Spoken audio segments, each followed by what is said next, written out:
Gotta love Pronger because he's such a mean-spirited person out there. He's mean. He doesn't mind if he hurts people. He's one nasty customer to play against.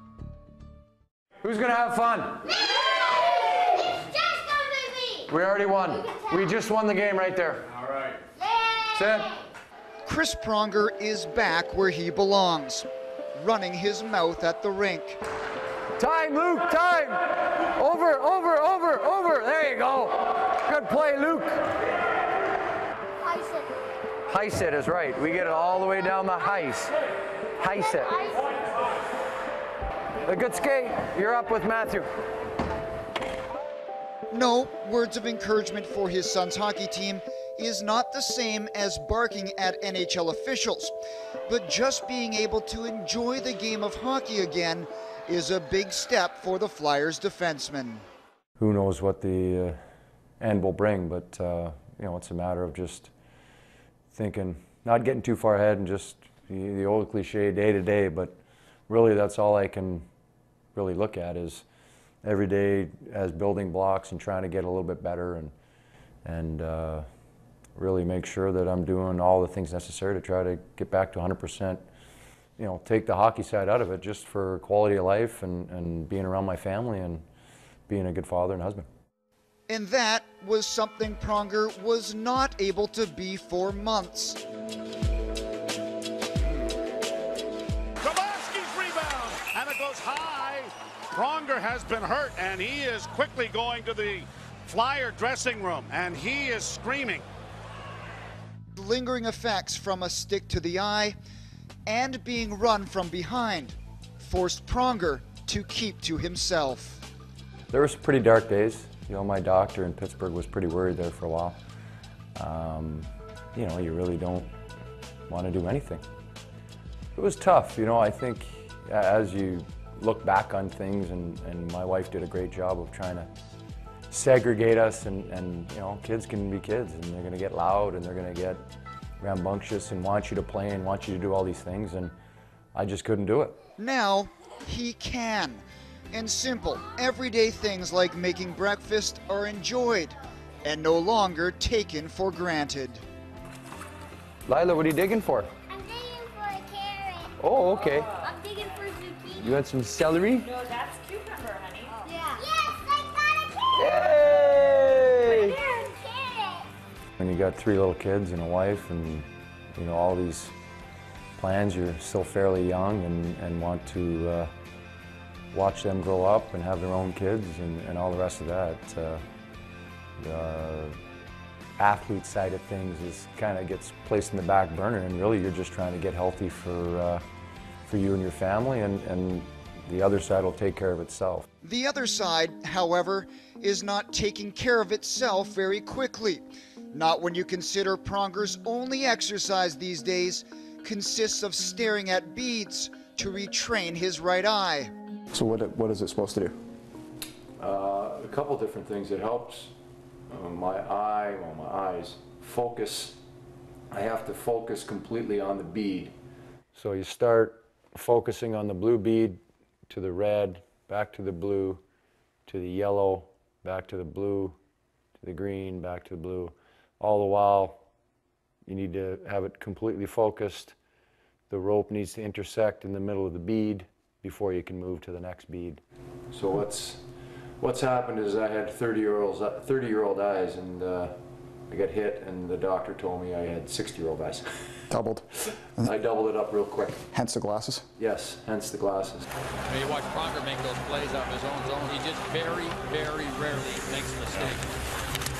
He's got such quick hands and quick feet and great vision. I don't have very good peripheral vision. That so-called sixth sense people have, I used to really have a good one. And now, I mean, I couldn't feel anybody coming around a corner, or I run into my kids, and my kids scare me all the time. And, you know, that used to be kind of what I was known for, is knowing where everybody was and having a feel for who's around me. And, you know, now I don't have that.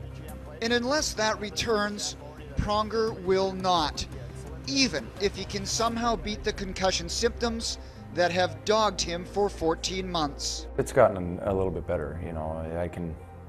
I can take, you know, I can leave the house and go do stuff and not feel like I'm going to blow up and get all symptomatic. You know, I may, you know, if I do too much, I may get a headache in the morning or that afternoon or night.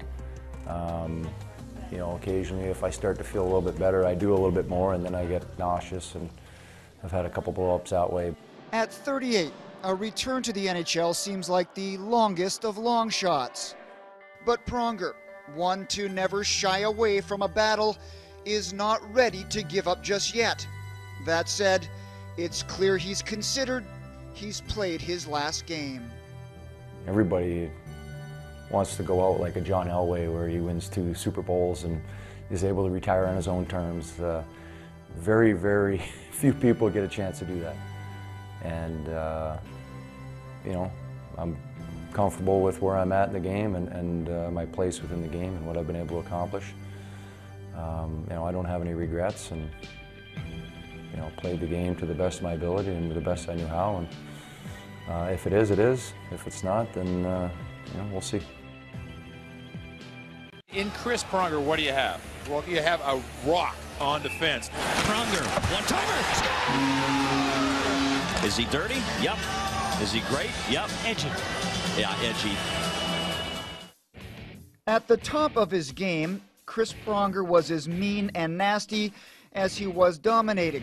And that's saying a lot, because Pronger will be a first ballot Hall of Famer. That fine line that most players try to walk, Pronger at times seemed delighted to cross it. I've heard some people say that considering the way you played the game, it might be fitting that you go out of the game with an injury. Yeah, you know what?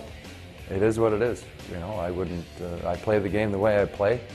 You know, I don't, I'm sure people don't feel sorry for me, and that's all right. I didn't play the game to make friends. I played the game to win and help my team win. A Stanley Cup, 2 Olympic golds, a Norris Trophy, not to mention the first defenseman since Bobby Orr to win the Hart.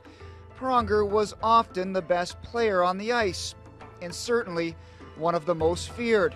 Was he dirty? No question. 8 suspensions are proof of that. And if you want to call him hated, go ahead. It's a label he'll wear proudly. Pronger booed at every arena in the league except Philadelphia, and he's getting it here. As long as my home team and the fans in my home building like me, then that means I'm doing my job. If I'm getting booed in 29 other rinks, then to me that means I'm doing my job. You don't feel there's any apologies needed for the way you play, for all the suspensions? Dean McCammon, Thomas Holmstrom? No. I mean, no, absolutely not. Some of them were bad luck, you know. McCammon, he ducked. Holmstrom got hit back into me by Rob Niedermayer. When you're playing a game 100% and 100 miles an hour and something happens in a split second, it's very difficult to be able to alter your body and do all these things. I mean, it is what it is. But so not only no apology, but you shouldn't have been suspended for those acts. Exactly. Now you're finding my point. Maybe we should file an appeal. As this interview will attest, Pronger can be as engaging as they come. Bright, articulate, funny. He's more than comfortable in the spotlight and with the media, but that doesn't mean he's always made it comfortable for the media. Oh, you're intuitive. Good for you. Next. What does it matter to you? Again? I answered it already, but... Oh, because you were, like, over there doing something else. On a scale of 1 to 10, what's your pain right now? Well, 10 right now, talking to you. Who wants to hear cliche after cliche?